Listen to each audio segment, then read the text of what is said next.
राधे राधे गुरुजी। जी आपको कोटि कोटि प्रणाम। खुश रहो। मेरा ये प्रश्न है कि अगले जन्म का कर्म हमें इस जन्म क्यों मिलता है? ऐसा तो सरकार नहीं करती कि इस जन्म पर आप मर्डर कर दिए या कुछ गलत काम कर दिए तो अभी जेल होगी, तो यहाँ भगवान ऐसा क्यों करते हैं कि इस जन्म का कर्म हमें उस जन्म में देते हैं? मैंने सुना है कि अंग्रेजों की सरकार ने सावरकर को दूसरे जन्म की भी सजा इसी जन्म में दे दी थी। पता है, आपने सुना इस बात को? मैंने सुना है, सही है कि गलत भगवान जाने। तो सरकारें भी, कुछ लोग जो पढ़े लिखे समझदार हैं वो मानते हैं अगला पिछला जन्म। तो आपको क्या हो रहा है कि पिछला जन्म का कोई जन्म में मिल रहा है क्या? नहीं, मैं देखती हूँ जैसे छोटी बच्ची है, अभी आपने देखा कोलकाता में क्या हुआ, एक डॉक्टर के साथ कितना बेकार दुष्कर्म हुआ बेचारी के साथ, और छोटी बच्चियों के साथ होता है दुष्कर्म ऐसा। तो छोटी बच्चियों ने क्या बिगाड़ा है? भगवान उनकी मदद क्यों नहीं करते? वो छोटी बच्ची ने क्या ही बिगाड़ा होगा किसी का? तब भगवान क्यों नहीं आप आते? कहते हैं कि भगवान मदद क्यों नहीं करते, आप ये क्यों नहीं कहते कि हर माँ बाप अपने बच्चों को सही संस्कार क्यों नहीं देते? हम हमेशा दोषी भगवान को क्यों बनाएं? हम क्यों ना माँ बाप को दोषी बनाएं कि जिन माँ बाप ने ऐसी औलाद पैदा की कि वो किसी बेटी के साथ दुराचार कर रहा है, तो उसके माँ बाप ने क्यों नहीं बेहतर संस्कार दिए? मैं तो आपको अपनी बहन के रूप में देख रहा हूँ, पर ना जाने कौन आपको किस नज़र से देख रहा है। तो ये नज़र जो है ना, ये नज़र को नज़रिया देना ही माँ बाप का धर्म था। तो आपने भगवान पे हमेशा आरोप लगाया, ये दुनिया भगवान पे आरोप लगाती है, माँ बाप पे आरोप क्यों नहीं लगाया गया? बताओ गलती किसकी है, माँ बाप की या भगवान की? माँ बाप की है, पर मैं ये भी कह रही हूँ भगवान ने तो इतना सुंदर जीवन दिया, इतना सुंदर संसार दिया, इतना सुंदर सब कुछ दिया, क्यों नहीं माँ बाप अपने बच्चों के प्रति सजग हो रहे हैं? क्यों नहीं बच्चे के प्रति माँ बाप जिम्मेदार हो रहे हैं? आजकल माँ बाप लापरवाह हैं, बच्चे मोबाइल पे कमरे में घुसे घुसे कुछ भी देख रहे हैं, माँ बाप को कुछ नहीं पता। अब जब वो गंदी गंदी चीज़ें दिन भर मोबाइल पे देखेंगे बेटा, तो वो गंदगी जो दिमाग में घुस गई, अब वो कहाँ उतारेंगे? तो छोटी बच्ची मिले या बड़ी मिले, अरे बच्चियों का तो छोड़ो, बूढ़ी बूढ़ी 80-80 साल की बूढ़ी स्त्रियों का भी दुराचार हो जाता है कई बार। तो ये वो लोग हैं जो भरे पड़े हैं गंदगी देख देख के। अब सरकार क्यों नहीं करती कि सारे मोबाइलों पर सोशल मीडिया से गंदी तस्वीर, गंदे चित्र, गंदी वीडियो हटवाए? हमेशा भगवान दोषी क्यों, सरकार और माँ बाप दोषी क्यों नहीं? आप बताओ, आप जो मोबाइल पर देखती हो या जो भी देखते हैं, जो गंदगी मोबाइल पर है वो कौन हटवाएगा, भगवान या गवर्नमेंट? गवर्नमेंट हटवानी। तो वो गंदगी होना सही है या गलत है? गलत है। तो क्यों नहीं हट रही है वो गलत चीज? क्यों नहीं हट रही है? सरकार क्यों नहीं हटा रही है? और दोष हम भगवान पे दे रहे हैं, लोग भगवान पे आरोप लगा रहे हैं। भाई राजा भी तो दोषी है। क्यों हमारे देश में ये गंदी फिल्में चल रही हैं? क्यों हमारे देश में अश्लील पिक्चर बना रहा है बॉलीवुड? बॉलीवुड का भी तो कसूर है। बलात्कार करना किसने सिखाया? बॉलीवुड ने सिखाया। कैसे रेप किया जाता है पूरा सीन दिखाया उन्होंने। सारी पिक्चरों में बलात्कार के सीन अधिकांश पुरानी पिक्चरों में मिल जाएंगे आपको।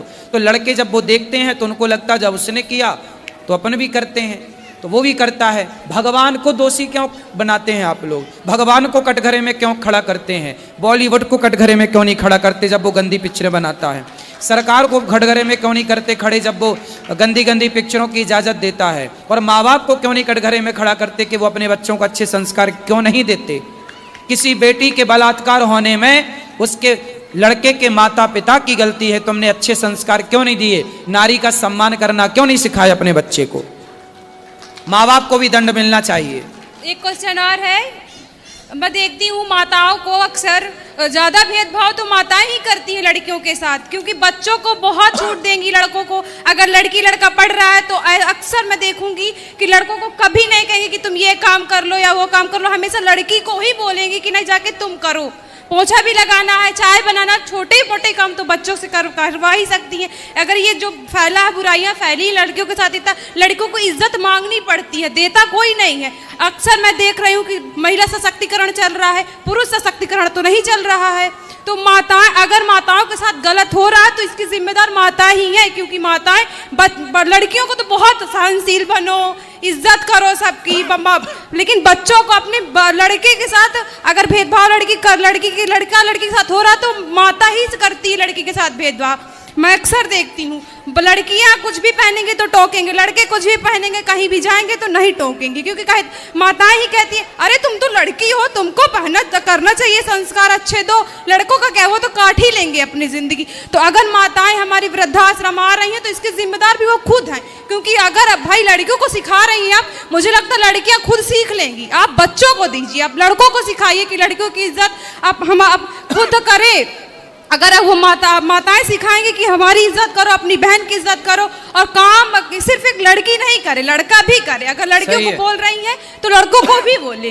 सही है, मैं भी झाड़ू पोछा घर में चौका बर्तन सब कर लेता हूँ। मैं ये नहीं करे कि ना सही बोल रही हो आप, सही सिखाना चाहिए, मैं आपकी बात से पूरा सहमत हूँ। लेकिन लड़कियों को देखो, आज आप लड़की हो, जब कल आप शादी होगी और आप माँ बनोगी ना, तो आप भी लड़कों के लिए ही रोगी। मैं नहीं रोऊंगी, एक बेटा दे दे।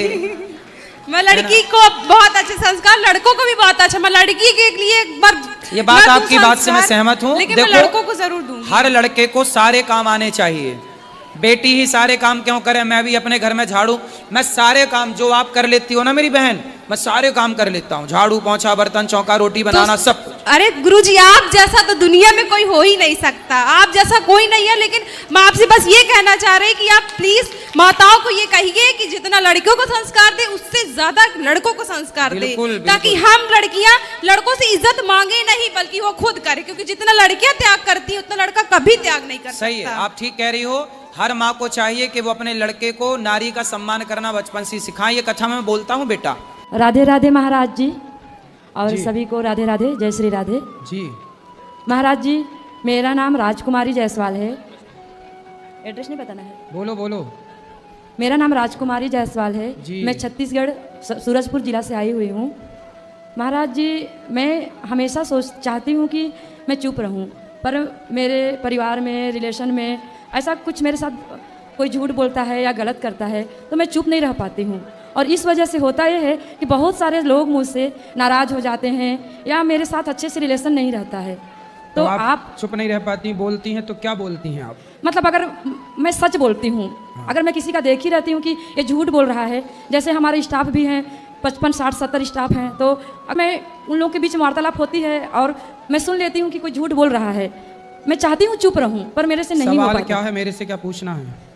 महाराज जी, मैं चाहती हूँ कि मैं चुप ही रहूं, कोई भी गलत करे, झूठ बोले। चुप रहने के लिए मेरे से पूछने की क्या जरूरत है? नहीं नहीं, मुझे आप ऐसा मार्गदर्शन दीजिए कि मैं बर्दाश्त कर सकूं, मैं भी सुन सकूं उनकी बातें और उस वातावरण में ढल सकूं। मैं सबके साथ। आपके जी पति हैं? नहीं, मेरी शादी नहीं हुई है। शादी कब करोगी? देखते हैं महाराज जी, अभी तो नहीं हुई है, तो जब राधा रानी चाहेंगी। अरे राधा रानी तो चाहेंगी, आप कब चाह रही हो ये बताओ? जी अभी तो मैं नहीं सोची हूँ महाराज। कितनी साल की उम्र है, क्या उम्र है आपकी? 35। तो 35 साल की हो गई, अभी तक ब्याह क्यों नहीं किया? जी महाराज जी, बस पढ़ाई लिखाई कर रही थी, फिर जॉब में आई हूँ। तो ऐसा क्या पढ़ लिया आपने भाई? 35 साल तक क्या पढ़े बताओ?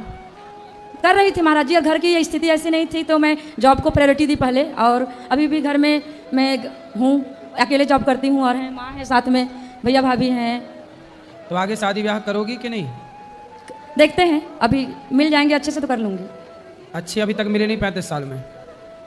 नहीं महाराज जी, ऐसा नहीं कि सब अच्छे नहीं हैं, अब राधा रानी की कृपा नहीं हुई है मेरे ऊपर। अरे हो गई कृपा। जी जी। शादी ब्याह जल्दी करो और ज़्यादा बोला मत करो, चुप रहा करो, सब जी। काम करो मन लगा के बस। जी बहुत बहुत धन्यवाद महाराज। खुश रहिए।